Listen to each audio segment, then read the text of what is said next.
1. Melisa Bates. Melisa Bates was 26 years old when the killing occurred near the small city of St. Maries in northern Idaho. Once known in her hometown as a capable student and strong athlete, she had the kind of public image that suggested promise rather than danger. Family life was complicated. She married at 17, later divorced, and became a mother to 2 children. In the years before, the crime relatives offered help and at times a place to stay, including her uncle Robert Dean Merrick, a quiet man who worked hard and tried to be a steady presence. Outwardly, Bates could appear composed, but those closest to her saw growing turmoil beneath the surface. Warnings had been building for years. Loved ones and her attorney later described mental health struggles that began in early adolescence and never fully relented. Evaluators would note multiple diagnoses. She spent nearly 2 years in a state psychiatric hospital and showed improvement while medicated, only to drift when treatment lapsed.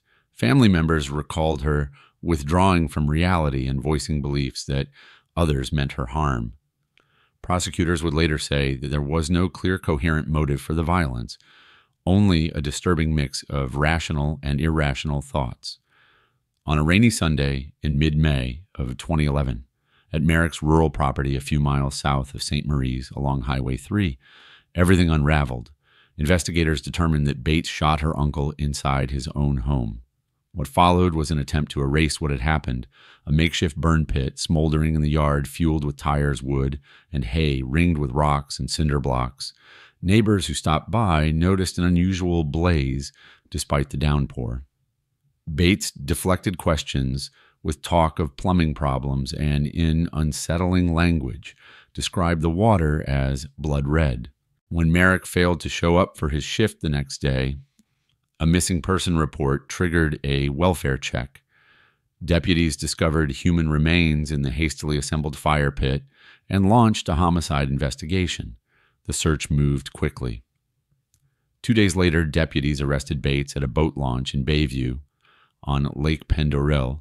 In a recorded interview, she admitted to shooting her uncle and to burning his body and said she'd thrown the gun into the St. Joe River. Evidence at the scene and witness accounts tied her to the property that night. The community's grief deepened as relatives described Merrick as a kind man who had opened his door when Bates needed help. In court, her aunt spoke of a long decline and begged authorities to ensure Bates would be kept somewhere secure and safe, both for the public and for herself. Facing trial, Bates entered an Alford plea to second-degree murder, a legal stance acknowledging that prosecutors had enough evidence for a conviction while not admitting the act in her own words. In late May of 2012, a first district court judge imposed an indeterminate life sentence with a fixed term of 30 years before parole eligibility. The court recognized severe mental illness but emphasized that it did not excuse the crime. A recent evaluation recommended confinement in a secure facility due to risk to the community. What drives a case like this is not a tidy motive, but a tragic convergence, untreated or unstable mental illness, strained family bonds, and the deadly presence of a firearm. Experts described a pattern of disconnection from reality in a blend of calm planning and chaotic thinking. Yet even profound impairment cannot erase accountability for a life taken.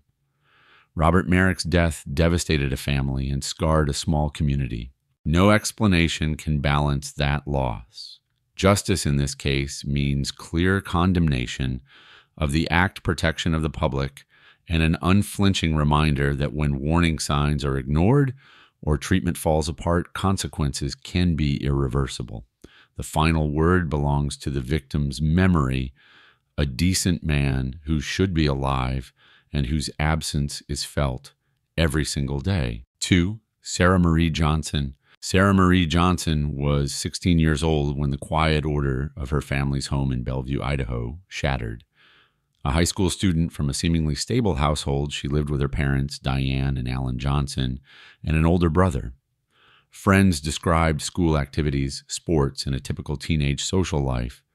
To neighbors, the Johnsons appeared to be building a comfortable future. Inside the home, however, conflicts had grown around Sarah's relationship with an older boyfriend, a 19-year-old man her parents did not approve of. What looked ordinary from the outside was straining under rules, curfews, and angry confrontations. Across the final days of that Labor Day weekend, tension escalated. Family members and friends later recalled arguments about the boyfriend, the widening gap between daughter and parents, and threats that authorities might be notified if the relationship continued. Investigators would argue that resentment hardened into defiance. The defense would say there was no clear sign Sarah was capable of violence. Psychological evaluations did not establish a long history of severe mental illness. This was not a portrait of a child raised in chaos, but of a teenager pushing hard against boundaries and consequences. In the early morning hours of Tuesday, September 2nd, 2003, the violence unfolded inside the Johnson residence. Prosecutors said Sarah accessed a high-powered hunting rifle, a .264 Winchester Magnum, kept in a guest house on the property. Her mother was shot in the bedroom. Her father in the bathroom was also shot.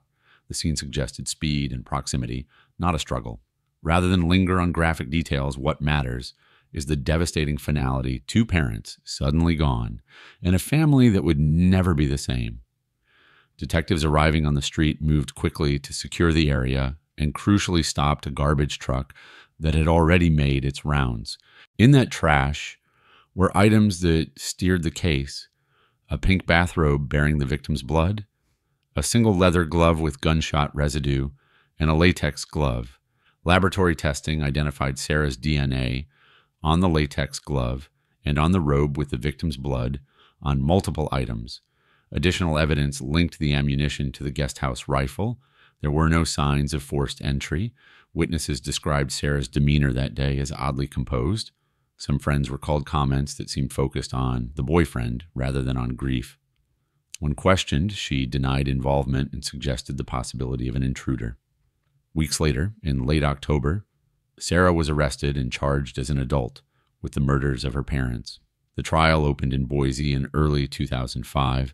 The prosecution argued motive in the clash over the forbidden relationship, coupled with the physical evidence recovered from the trash. The defense pressed a no blood, no guilt theme, highlighting the absence of obvious transfer on Sarah's person and casting suspicion elsewhere, including on the boyfriend. Jurors heard from DNA analysts, crime scene technicians, friends, relatives, and even a former cellmate who described an incriminating slip of the tongue. After deliberation, the jury found Sarah Marie Johnson guilty on both counts. In late June of that year, the judge imposed fixed life sentences without the possibility of parole, along with additional time for a firearm enhancement. Appeals followed, but the conviction stood. Experts have framed the case as a collision of adolescent defiance, a forbidden romance, and access to a lethal weapon, an impulsive act with irreversible consequences. Whatever the internal logic that drove those moments, it cannot dilute responsibility. Two caring parents were taken from their family and community. The appropriate response is clarity and condemnation. Rules exist to protect teenagers from dangerous choices, and nothing, no romance, no argument justifies the taking of a life.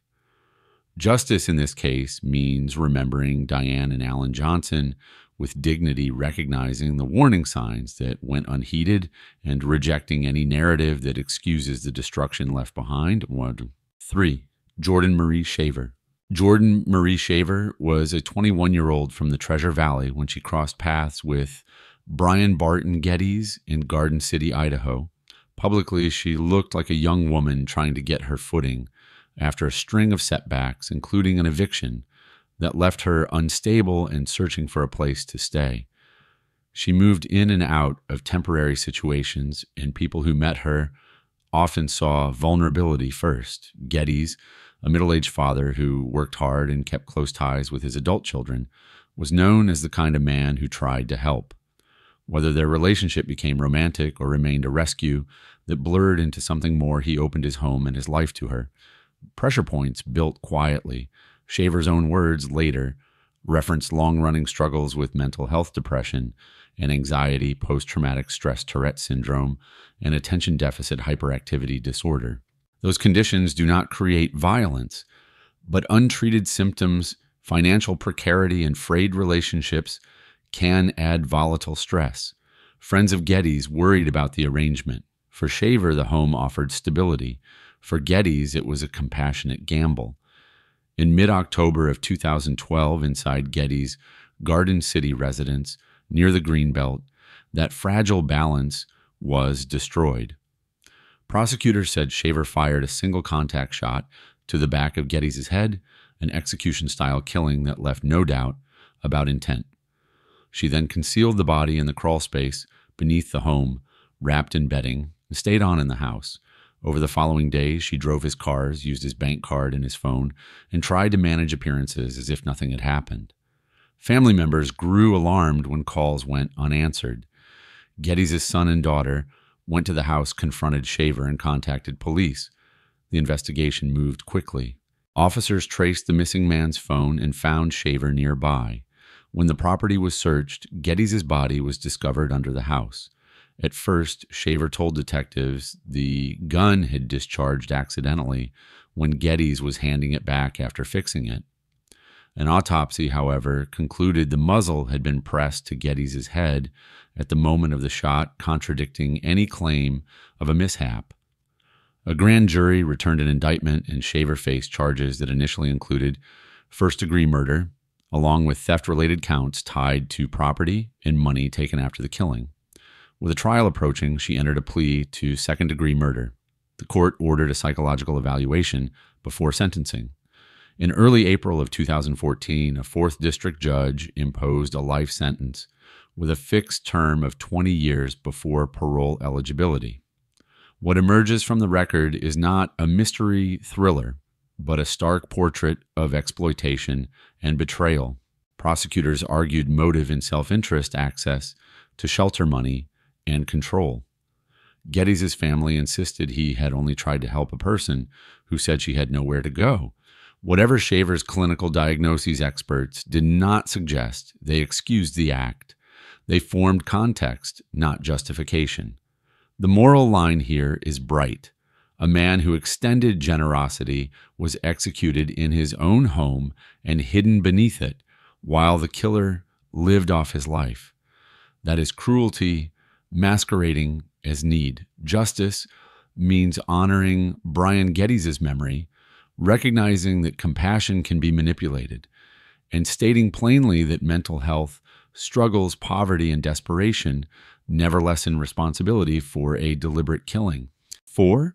Robin Lee Rowe. Robin Lee Rowe was in her mid-30s when a quiet Boise neighborhood awoke to horror.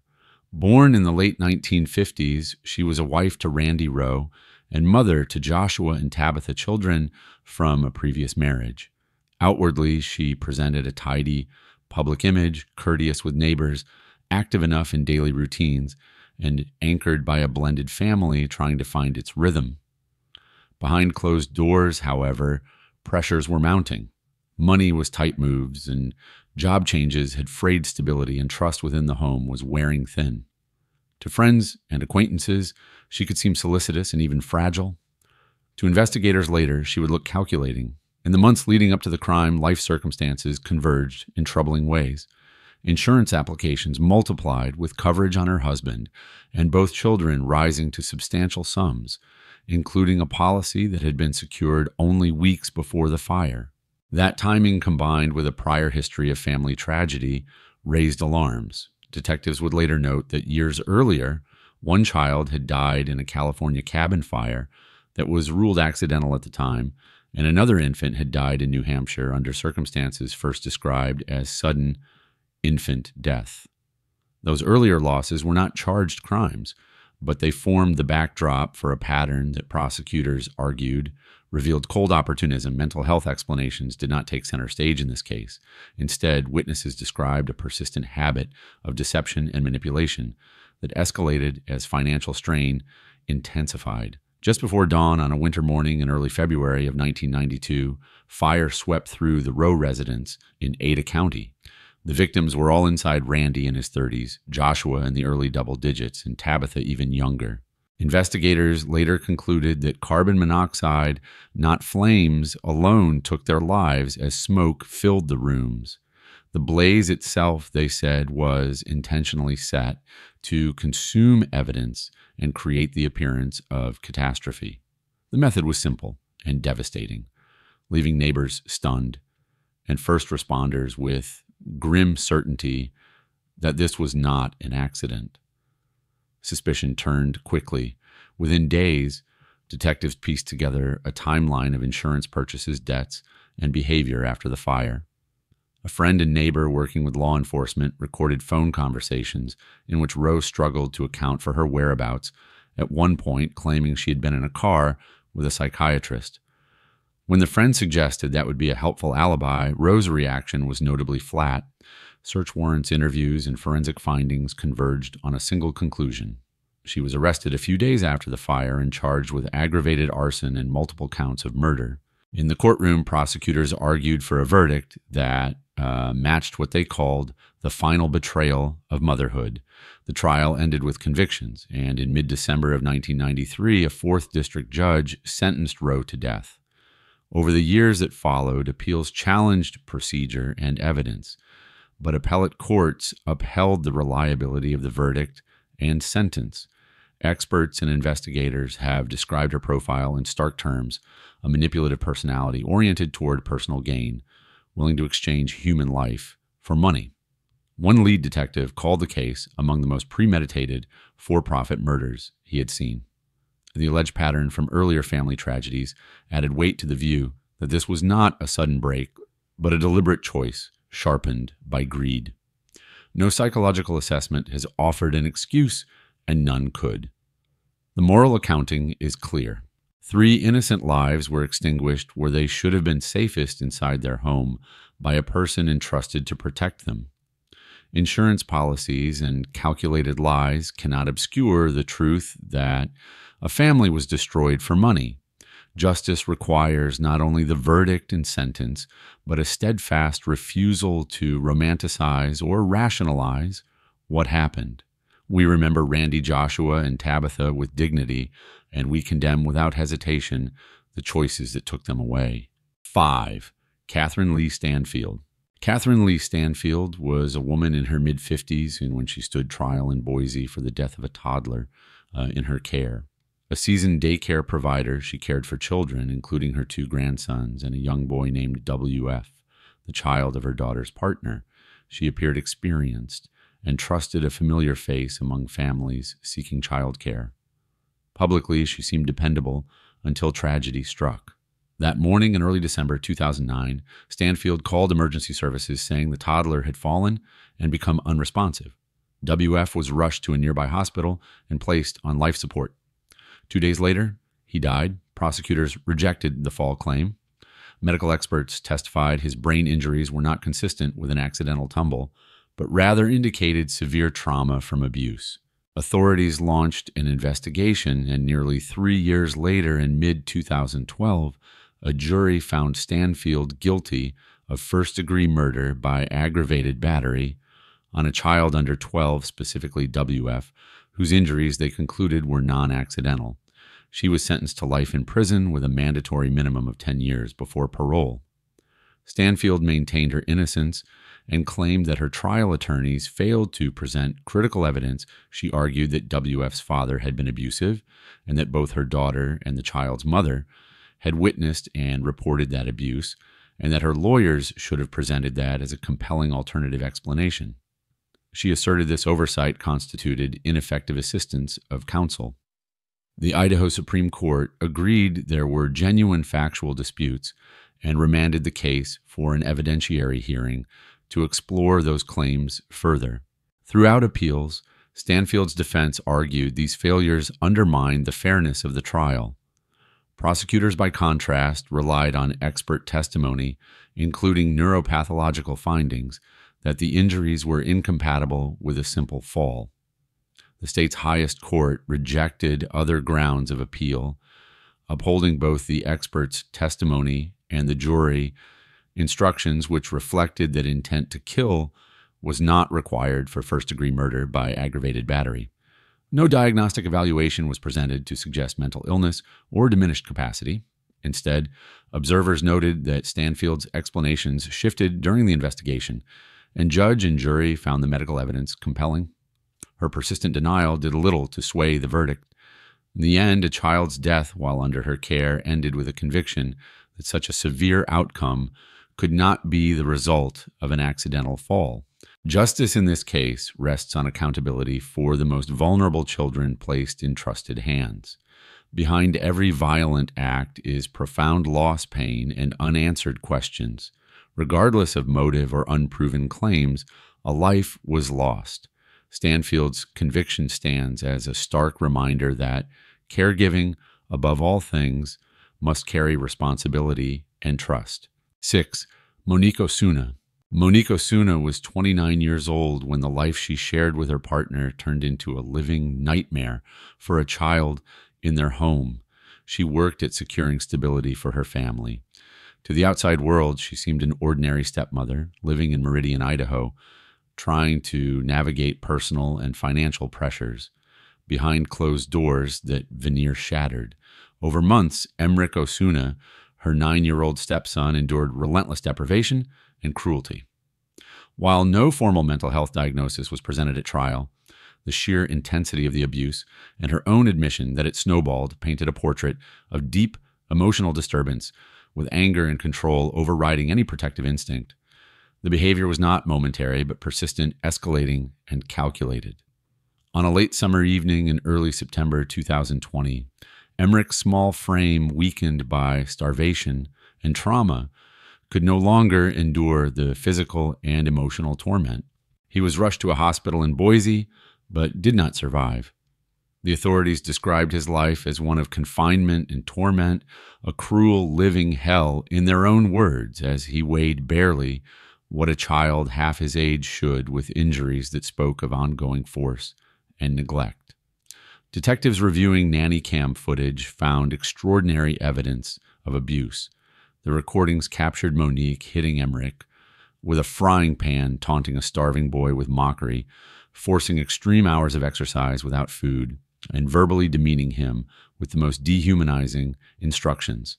Once, she ordered him to eat from the floor, or the family's pet food, while the child pleaded for something to eat. Once authorities discovered the video and the child's condition, both Monique and her husband Emric's father, Eric Osuna, were arrested. Under a plea agreement that spared them from facing the death penalty, Monique accepted responsibility by pleading guilty to first-degree murder. Her husband followed, acknowledging his failure to stop the abuse. In early June 2022, in an Ada County courtroom, the presiding judge delivered a sentence that underscored the depth of the suffering inflicted.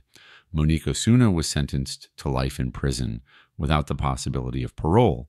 The judge condemned her actions as sadistic evil and heartless, affirming that no mitigating circumstance could soften the gravity of what she had done. No clinical evaluation offered a softened perspective.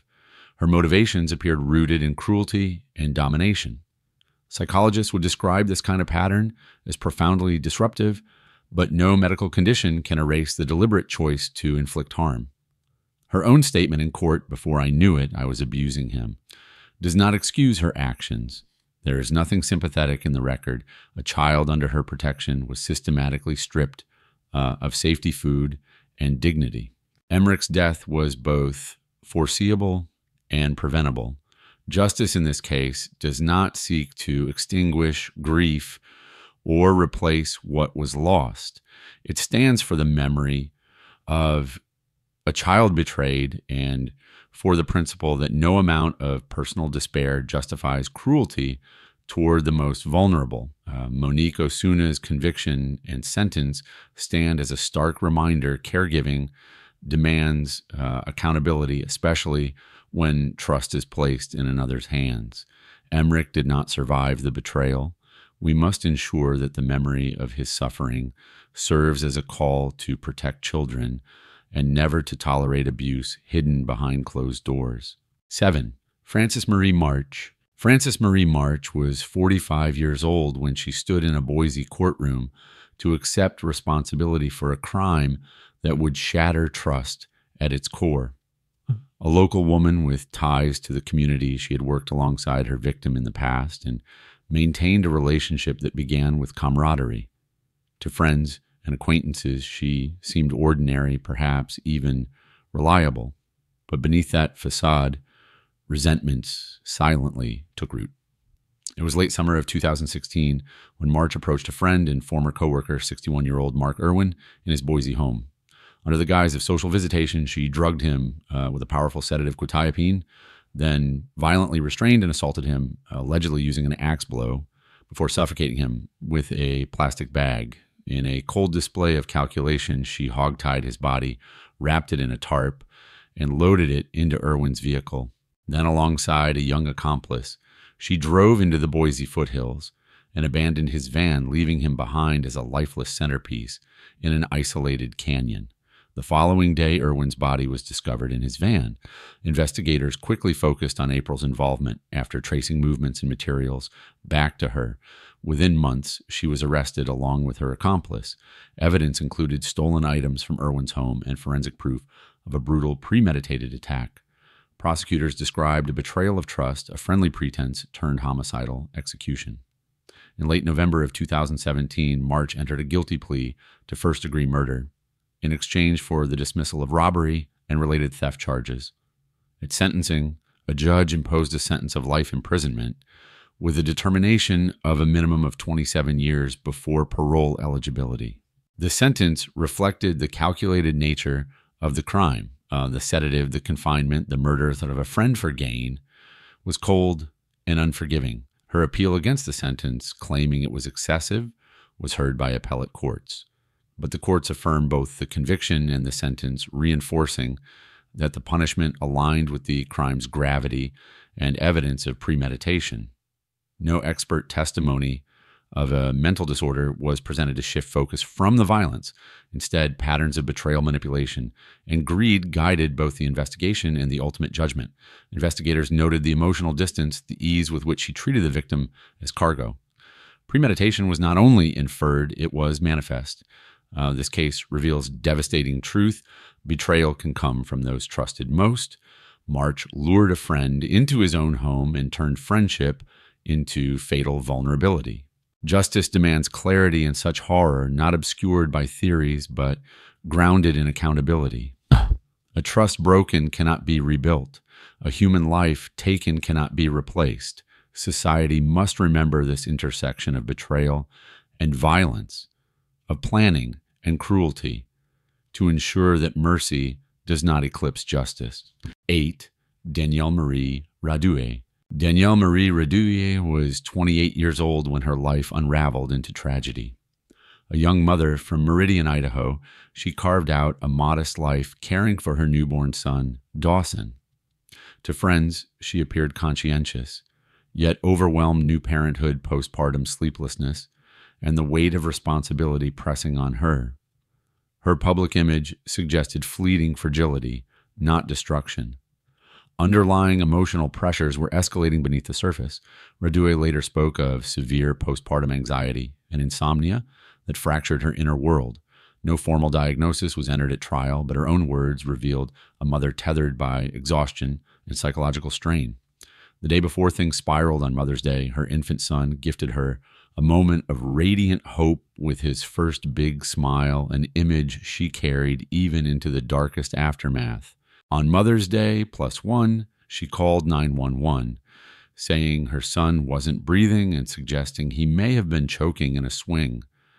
At the hospital, doctors discovered devastating injuries, a fractured skull, bleeding in the brain, and signs of trauma that could not be explained by an accidental fall. The evidence, medical imaging, multiple bleeding events, and physical findings pointed unmistakably to a violent act. A grand jury then indicted Radue on first-degree murder under Idaho's felony murder statute, defining the murder as resulting from aggravated battery on a child under 12. In April of 2022, she entered an Alford plea. That meant she did not admit guilt, but conceded that prosecutors had sufficient evidence to secure conviction. This plea allowed her to reserve the right to appeal certain legal rulings. At sentencing in July of that year, a 4th district judge imposed a life sentence with 18 years fixed before eligibility for parole, a term well above the 10-year minimum for such a charge. The judge emphasized the gravity of the crime. An infant in her care lost his life. Media coverage characterized the case as deeply heartbreaking, compounded by the defense's presentation of Radue's mental health struggles, her anxiety, insomnia, and emotional collapse. Following the conviction, Radue appealed, challenging several pretrial rulings. Among her arguments was the court's exclusion of expert testimony regarding her postpartum mental state and its impact on her capacity to act willfully. But the Idaho Supreme Court affirmed the conviction in all procedural rulings, finding no error in limiting expert testimony, admitting other acts' evidence, or supporting the legal boundaries of her defense. No psychological explanation diminishes the fact that a decision she made, or a moment of uncontrolled terror, ended a precious life. In court, she expressed remorse, recalling the sweetness of her son's smile, yet sorrow does not erase responsibility. A carefully structured life sentence reflects justice, accountability, and the protection of children from harm. Accountability must speak where silence once reigned. Dawson's life ended in a home that should have been safest. Society's duty is to remember that bonds of love can carry terrifying pressure, but must never become instruments of violence. Danielle Radue's conviction stands as a reminder, even when overwhelmed, one must seek help, not yield to despair. Justice demands clarity over excuses and responsibility over ruination. 9. Lori Vallow Daybell. Lori Vallow Daybell was 49 years old when a jury in May 2023 convicted her in Boise of the first-degree murders of her two children, 16-year-old Tylee Ryan and 7-year-old Joshua J.J. Vallow, and of conspiring to kill her husband's first wife, Tammy Daybell. A mother once seen as devoted, Lori and her husband, Chad Daybell, became infamous for extremist, apocalyptic religious beliefs. She came to believe her children were possessed, referring to them as zombies, and saw their deaths as part of a divine mission to remove obstacles to their prophetic purpose. In the fall of 2019, shortly after Lori moved to Rexburg, Idaho, Tylee and JJ vanished under suspicious circumstances. Their grandparents raised alarm amid their absence. Investigators later discovered their remains buried on Chad Daybell's rural property. In June 2020, Tylee had been dismembered and burned. JJ was found bound with duct tape, a heartbreaking discovery that shattered the community's sense of safety. Lori's behavior throughout the investigation deepened concern. She defied court orders to produce her missing children, fled to Hawaii with Chad, and maintained her story despite growing evidence. Observers noted her increasingly erratic demeanor and her embrace of fringe religious doctrines. Friends testified at trial that she claimed to be a divine being, destined to guide others through a coming apocalypse, and that she labeled certain people, including the children, as dark. After a 6-week trial relocated to Boise due to intense publicity, the jury deliberated for approximately 7 hours. They found Lori guilty on all counts: murder, conspiracy, and related charges. Among trademarked labels, media dubbed her the Doomsday Mom, capturing the tragic intersection of religious fanaticism and family destruction. In late July 2023, the presiding judge sentenced her to life in prison without the possibility of parole to be served consecutively on each murder count. The death penalty had been dropped before trial due to procedural issues, but the sentence Lori received ensures she will never be free again. The judge condemned her actions as heinous, egregious, and among the worst he had seen, especially given the betrayal of motherhood and the manipulation of religious faith to justify murder. In a chilling court moment, Lori maintained she communicates with her children's spirits and denied harming them. She spoke of conversations with Jesus and insisted that no one was murdered, an explanation viewed by the judge as a disturbing denial of reality. In the years since, her case has drawn continued attention. In 2025, she was extradited from Arizona back to Idaho to begin serving her life sentences. Her co-conspirator and spouse, Chad Daybell, was later convicted and sentenced to death for his role in the murders of Lori's children and Tammy Daybell. Their case remains a staple on national programs, including Dateline and 48 Hours, fueling discussions about religious extremism and intimate betrayal. The story is a stark caution fanatic. Beliefs twisted by greed and delusion can corrode the most sacred bonds. Lori's crimes destroyed innocent lives and left a legacy of grief that cannot be undone. Justice in this case is the unwavering recognition that no ideology justifies the murder of one's own children or anyone close enough to trust. 10. Josina Marie Regan. Josina Marie Regan was 46 years old when her trial began in early April 2022 in Ada County. A Boise woman known for her on and off relationship with 52-year-old John Kip Baker, she had a background marked by intimacy, financial strain, and occasional drug use. To those around them, the couple's relationship was volatile, tinged by possessiveness and fueled by methamphetamine. In private communications, she warned a friend that if he pushed me too far, I'd put a bullet in his head, a chilling echo of what would soon unfold. In early October 2020, Regan visited Baker's home, where an argument rapidly escalated. In a moment that would shatter any remaining veneer of control, she shot him 3 times 2 bullets, directed at his head and neck. Instead of calling 911 immediately, she delayed for hours, a decision prosecutors argued reflected cold calculation more than misplaced shock. During that delay, Regan systematically tampered with evidence. She deleted data from her phone, planted false explanations, and removed items from Baker's residence with accomplices. A motel stay followed where they stashed stolen cash and controlled substances. In rented rooms, items later recovered by investigators. When police finally entered the investigation, they quickly unraveled Regan's shifting narrative. Her initial claim of self-defense or accident rang hollow against bruising testimony, digital footprints, and text messages indicating calculated intent.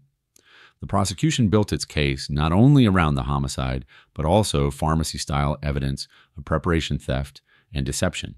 After an 8-day trial, a jury delivered a verdict in mid-April 2022, guilt on 9 of 10 counts.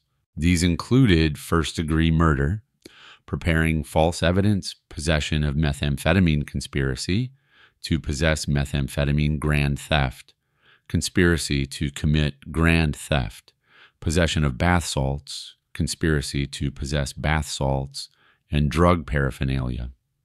By mid-July, a 4th District judge sentenced Regan to life in prison with a minimum of 30 years before parole eligibility, a term that ensures she will likely be in her 70s before any possibility of release. The sentence reflected the court's clarity that her actions were not the result of panic, but of purposeful betrayal and cover-up. The Idaho Supreme Court later reviewed Regan's appeal regarding the conspiracy convictions. In February of 2025, the court vacated the conspiracy finding, citing an erroneous jury instruction that created ambiguity about whether Regan herself was necessarily part of the conspiracy. While this adjustment altered some convictions, the core murder ruling and the life sentence remained intact. No mental health defense softened the ledger, no remorse outweighed the betrayal. Witnesses, including Baker's family, described a man whose life ended at the hands of someone he trusted. The verdict stands not just as a legal outcome, but as a moral statement. Intimacy cannot be wielded as a weapon, and no personal crisis justifies murder. Regan's actions brutally exposed how love, when corrupted by jealousy and drug use, can become lethal. Justice demands we name that truth and honor the life it sought to extinguish.